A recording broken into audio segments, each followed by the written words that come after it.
Welcome and thank you for joining me. I'm Jerry Oginski, a New York medical malpractice and personal injury trial lawyer practicing law here in the state of New York. Today's topic is the straight truth about failure to diagnose cancer cases in New York. Here's what your attorney needs to know when evaluating a failure to diagnose cancer case. Number one, when were you or your loved one diagnosed with cancer?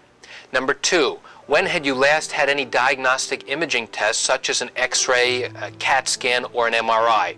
That will be very important to know when you had last been evaluated. Number three, what complaints or problems did you or your family member complain of to your doctor and when?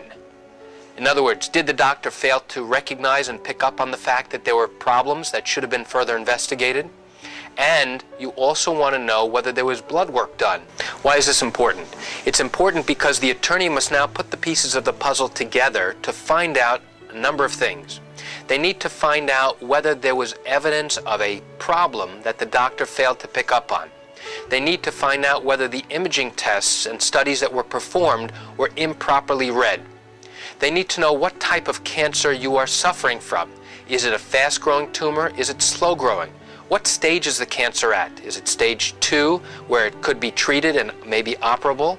Is it stage 4, where it has metastasized and spread to the rest of your body? What is your prognosis? What is the likelihood that you will get better? What type of treatment are you receiving? Are you getting chemotherapy? Are you getting radiation therapy?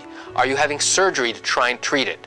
The question always that an attorney needs to know when evaluating a failure to diagnose cancer case is, if the condition had been detected when there was evidence of it a year or two or maybe even earlier, what stage would it have been in at that time? And what treatment would you have been eligible for and been able to receive if it had been detected a year or two earlier? If you suspect that you or your loved one have been a victim of a failure to diagnose cancer, the best person for you to speak to would be your treating oncologist. That's a doctor who treats conditions involving cancer, whether it's by chemotherapy or radiation therapy or something called palliative therapy, therapy to try and make you feel better even though they cannot treat the cancer. And the questions you should be asking your oncologist are, if treated earlier, would it have made a difference in the outcome? Would the treatment be any different if this had been detected earlier? And obviously, with all types of cancers, the sooner it's recognized and treated, the better the chances you have for survival. And obviously, you need to ask the oncologist, what would have been your chances of survival had this been detected earlier?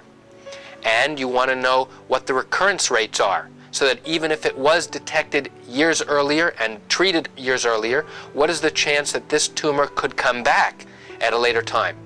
And with that information, you will be better informed and better able to discuss with the attorney whether or not you have a possible valid case. And I want to thank you for joining me. That's it for today's Straight Truth about failure to diagnose cancer cases here in the state of New York. I'm Jerry Oginski. Have a great day.